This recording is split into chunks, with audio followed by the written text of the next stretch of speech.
Hi everybody, welcome back to San Francisco. We're here in Moscone West at the ground floor. As you stop by and see us, you're watching theCUBE's continuous coverage. This is day 2 of RSAC 2026. My name is Dave Vellante. I'm here with Christophe, Bertrand. The keynotes are getting started. You can see people filing in. Anand Eswaran is here. He's the CEO of Veeam. Good to see you again. Thanks for coming on. Dave, Christophe, always a pleasure. Enjoy the conversations. You were at New York Stock Exchange with John talking about Agent Commander. And then you and I were talking about data currency last year. Great sort of framework that you had with backup and security and AI, governance and resilience is obviously a big theme. Anna, things are changing so fast. We were at GTC last week, and it's like, 2 weeks, 3 weeks later, everything's going to evolve and change. Give us the update on Veeam. What's the big message for customers here? Yeah, no, things are changing. Everyone talks about AI, but I just go back to probably 3 inflection points on why we have such a big change. Obviously, everything starts with data. The world of BI was powered by structured data. The world of AI is powered by unstructured data, which is 90% of all the data. And so your attack surface has just significantly exploded instantly. That's one. The second inflection point for me, in terms of context, is the control point is shifting. Historically, when we said security, we talked about endpoints, protect your endpoints, protect the perimeter, protect the identities, protect the network. Now, you take your data to AI, different from bringing the apps down to your data. So when you do that, you've shifted the control point to data, understanding data at a very finite level, and that brings me to the final thing, which is, my punchline here is the infrastructure for deploying AI has fast outpaced the infrastructure for trusting AI. You have autonomous agents acting at machine speed. If you do not have a way to make sure the data feeding those agents is trusted, it's got the right identity permissions, you have a problem. These are the 3 things which come together in a pretty big way and shape where Veeam is going, and I'll tell you what Veeam's evolution is in a punchline, from a focus on data resilience, which is still very critical, to I think of Veeam as the trusted data platform for the agentic enterprise. I mean, everybody wants to talk about models, LLMs, GPUs, me included, by the way. I mean, it's amazing what's happening, but not enough people are talking about data, data security, data resilience. Is data kind of the new perimeter, to sort of throw in a tongue-in-cheek? Yeah, no, I say security is now data-centric. That's how I frame it in our head. And a lot of people are talking about you need power, you need GPUs, you need infrastructure, that is a given. But that is not going to be the constraint which prevents companies using AI for effective transformation. And then a lot of people talk about what do you do with agents, like even in our category, our competitors talk about, hey, we can govern the agent, we can monitor the agent. That's already too late. You got to go one level deeper. You got to take a step back and say, how do you understand the data at great depth? Not at a file level, not at a S3 bucket level, not at a database level, but you got to understand the data element, the row, the column in a database, and what that means. And then you have to understand the context of the data. What is the relationship of the data with identities, with policies, with entitlements, with agents, with models? When you get to that level of depth, then you're not just fixing bad agent behavior, you're making sure that the data which gets into the agent context window before even the agent acts is absolutely right. You mitigate bad actions, and then you still can undo any agent mistakes, which will happen with precision. Christophe, that's where the value is, right? We talk about it all the time. Yeah, let's talk about that. I think there are a couple of dimensions. The first one is obviously you want to understand what data is being used for AI, which is not necessarily something that comes very naturally in a lot of environments. Secondly, what you're bringing up is the fact that agents themselves are now starting to, and maybe people are ahead of their skis, make decisions, consume the data. And at some point they will, and they have already destroyed data, not just code, but at some point something will happen. We know that it's only a matter of time. So if you think about this in the context of agentic AI, what's the difference in your opinion? If I'm a viewer, I'm looking at this and thinking, so is it data protection or cyber resilience for AI, or AI for cyber resilience? And then how does that apply to agents that are literally now your personal executive assistant doing stuff for you? That's a great question, Christophe. And in fact, I would say it actually is a superset of even what you said, because the only way you fundamentally enable the opportunity with AI, which is what is the possibility, what is the productivity, what is the potential, and you make sure that you underwrite the risk with AI, is you have to think about what is historically discrete domains, data security, privacy, compliance, governance, and resilience. These are different domains with different tools. The only way you get to the heart of solving this is you unify this into a singular control plane.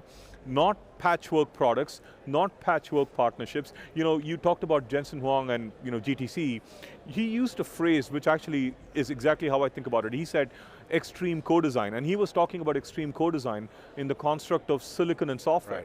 I talk about extreme co-design in the construct of the only way to solve this problem and enable opportunity is bring together data security, privacy, compliance, governance, and resilience in one unified plane. Ooh, okay, that's interesting because I can see, so first of all, for people who are not attending, VMworld used to be the Veeam show. I mean, clearly RSAC has become the Veeam show. There's, logos everywhere, so congratulations, great job, you're very visible. But I'm listening to you, I'm thinking, look, you have made acquisitions in a number of areas. You've quoted governance. I don't know that you've made an acquisition yet. Are we talking about expanding the platform into some areas that you're doing some things, but Absolutely. you need to do more? And what you've just described, is that essentially the roadmap, this unifying and this really this convergence or confluence of what were discrete markets and technologies unified by one thing, data. Is Absolutely, absolutely, Christophe. So you've followed Veeam's trajectory, the data protection company, #1 in data resilience by market share, and our journey to be, our currency was recovery. I mean, the fastest speeds of recovery. Now, with the acquisition of Securiti AI, which we did last year, we closed the acquisition in December, that is the inflection point for Veeam to be really good at what we did, which is resilience, but evolve to being the trusted data platform in the agentic enterprise. Because with Securiti AI, we get the pieces, which is, if you go to any analyst report, you will see Securiti AI was the absolute #1 by a mile in the spaces of data security, privacy, compliance, and governance, and bring Veeam together, the #1 in data resilience. Now, and we just closed the acquisition 3 months back, and we already dropped the first product, which is the platform unification. We called it Agent Commander, which is a simple way for every company to detect AI risk, and we can do that because we understand data at great depth. We understand the breadth of data across, and this is key actually. You have many knowledge graphs in the industry. The data command graph which Securiti does is unique because one, it's multi-domain. It's not just focused on cloud security, or it's not focused on application security. It is a visual representation of everything across data security, privacy, compliance, governance, and now resilience, bringing backup data into one unified graph. It connects to 300 plus data systems, the broadest coverage we have. It has depth. It can understand data at a very finite, discrete, granular level, more than anyone can. It can understand the relationships between this data element and identities, policies, enforcements, all of that. And so now, this data command graph and the data command center has become our unified control plane for the unified platform. It pulls in everything from data security all the way through resilience. Why does this matter? One, we make sure the data which feeds the AI pipelines is clean. We don't fix it after the fact. And when things go wrong, Christophe, which it will, we can precision undo, not a sledgehammer rewind, which basically you take back, a day full of operations. Surgical, we can precision undo those 5 seconds of, of a specific state of a data element which was done wrong by an agent, because we have this best of breed visibility across the entire data lifecycle with this unified platform. I love that you brought in the knowledge graph. I mean, it's something that the entire industry is talking about these days. And it's, sort of graph has always been in the security business something that's relevant. but now it's relevant everywhere, and so it's kind of going mainstream. But I wanted to up-level it and ask you, we didn't really know each other until you joined Veeam, and you've taken Veeam from when you joined it was a backup company, and you've taken it into the cyber resilience, as you just explained now, we're talking data resilience and security and privacy. You've done some M&A, you've expanded your TAM. This is all under your leadership, and I want you to explain your leadership philosophy, where you've taken the company from and where you're headed.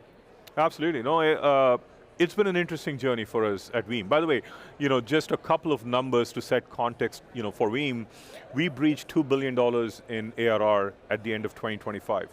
We are operating at 30% EBITDA margins, we're growing high teens, and we see that growth actually accelerate as we come into 2026. So you're talking about close to a rule of 50 company, and the #1 market share in data resilience as we operated. And now as I look forward, I think about this journey from data protection to data resilience with adjacencies of cyber coming in. Ransomware was a key trigger for that.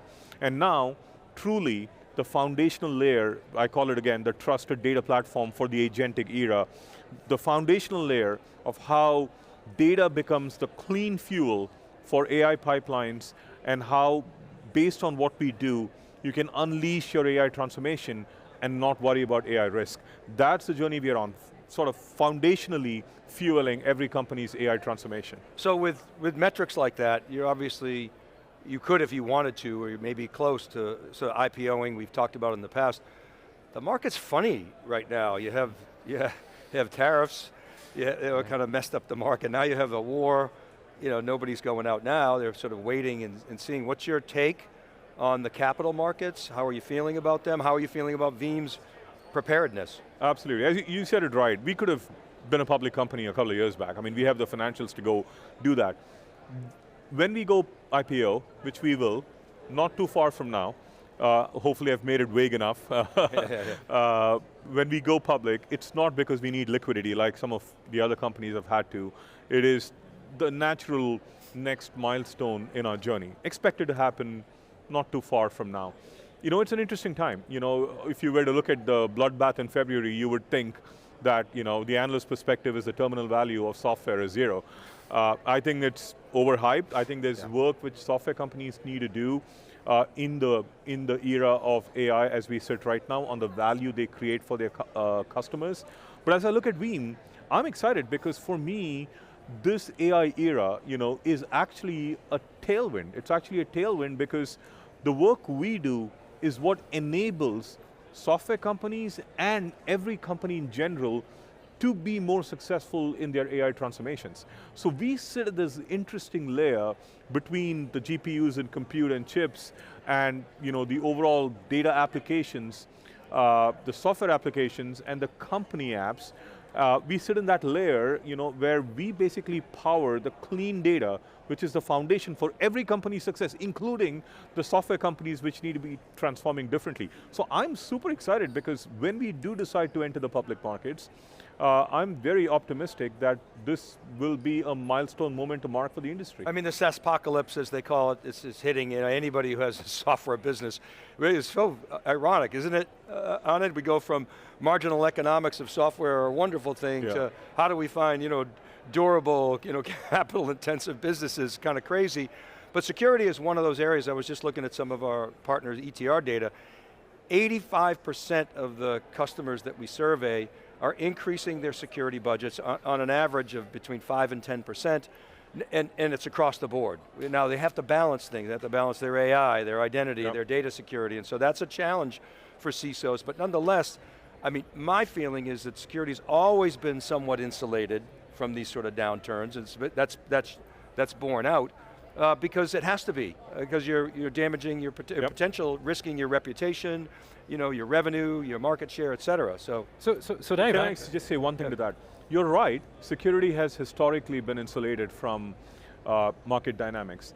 But if you look forward, security as we know it in the pre-AI world is very different. As I said, it focused on endpoint, perimeter, network, all of that. It's very different from security in an agentic world, where millions of agents are acting at machine speed.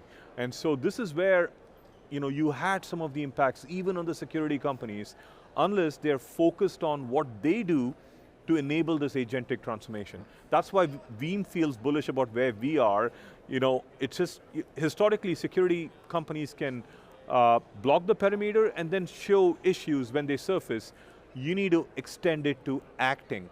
You need to have extreme resilience or precision resilience added to the security substrate, which is what Veeam does right now for our customers. Do you see pressure to change your pricing model or evolve your pricing model, and if so, how so? I don't see pressure to change. Customer behaviors are changing, so as we extend our portfolio, we will have new innovative pricing models to face the reality of the agentic era. There are some elements of pricing which will be the same, like protecting a Microsoft 365 workload, or the data classification which comes in with data security is going to be per terabyte. That is the same, but then how do you enable companies to innovate on AI, and pricing and economics, unit economics for that will look slightly different. I know you're super busy, got to run, but Christophe, get in your last question. Yeah, my last question actually takes us maybe a couple of levels back up. You've recently, I was on LinkedIn, I saw that you endorsed and full-throated endorsed the sort of national cybersecurity policy this administration has put forward, which doesn't have a lot of detail, candidly, but they never really do. So, back to Dave's earlier point, which is security is very critical. Clearly everybody's investing more. How does it change the game when the government really sees it as a top priority, a national security, as a matter of fact, priority, and as a leader of one of the vendors literally protecting the economy in many ways through all the customers you have. What's your take on it? Do you see yourselves taking more of a role in the DC area, being more influential? We are already involved, so it wasn't just an endorsement of the new cybersecurity. My teams are actively involved with the White House, with the Office of the Director of National Intelligence. So Director Kane Cross, we're involved with Barbaccia, who's the CIO of the federal government, in helping, giving our inputs into helping shape the cybersecurity policy. We are in an era where public-private partnerships is going to be extremely critical in how we, sort of shape policies, so that we are in this very delicate balance of you need enough governance around how companies innovate, but you do not want too much governance because that stifles innovation. Right. Other places are going to actually just let the floodgates in. So it's a very delicate balance, and we are a very core part of influencing this policy. Yeah, and quick follow-up on that. Obviously there are other regulations around AI now, especially in Europe. Obviously the European Union likes to regulate. Yep. So that's the other side of the pendulum, and it goes back and forth. What's your take on where Europe is going, and GDPR sort of set the tone for compliance? What about AI? It's not even Europe at a broad level, right? There's a European framework, GDPR, and so on, DORA.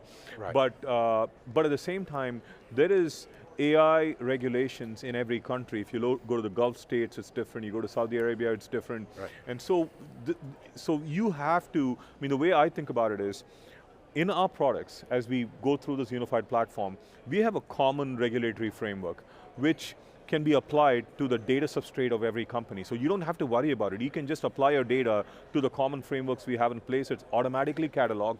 It automatically gives you visibility into governance, compliance, regulation, policy, and making sure that you're compliant no matter which place your data operates in. So it is on people like us, to make sure that we demystify the increasingly sophisticated and complex regulatory environment for our customers. And I go back to it. I'll give you, I know you're a lover of science and physics, so I think about this as electricity and magnetism. They were two different sciences until Faraday and Maxwell came together and showed you that electromagnetism is actually, the key. Magnetism and electricity were just different expressions of the same principle, and that led to everything we know today, from the fact that you have a QR code, you can scan your phone and connect to Wi-Fi. It's an application of electromagnetism, generators, rotors. I think that we are at a similar construct where data security, privacy, compliance, governance, resilience is different expressions of one thing. And this is the electromagnetism moment for us as an industry, and Veeam is taking the leadership by unifying all of this to become the trusted data platform for the agentic enterprise. Well, and congratulations on your leadership. It's so clear what Veeam is doing and where you're headed. Such a strategic thinker and a clear thinker. Really appreciate you coming on to our CEO series, and always a pleasure. Always a pleasure, Dave. Always a pleasure, Christophe. Thank you. Thank you. All right, and thank you for watching. This is theCUBE's coverage of RSAC 2026. Dave Vellante for Christophe, Bertrand, and John Olsek. We'll be right back, right after this short break from San Francisco.